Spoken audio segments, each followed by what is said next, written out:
నిజంగా వరలక్ష్మీ వ్రతం చేసుకోవాలని తాపత్రయం ఉంటే ఆ రోజు పొద్దున్న చేసేస్తాను అనకు. 4 రోజుల ముందు చదువు. అసలు ఏమేం కావాలి?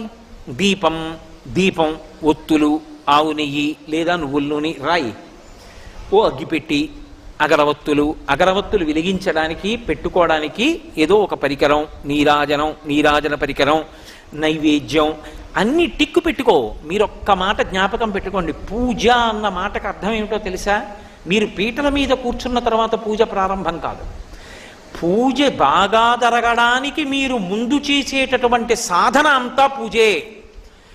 పూజ చేసుకోవాలి తొందరగా. అన్నీ స్నానానికి వెళ్ళాను అనుకోండి, స్నానం పూజ ఎందు అంతర్భాగం అవుతుంది.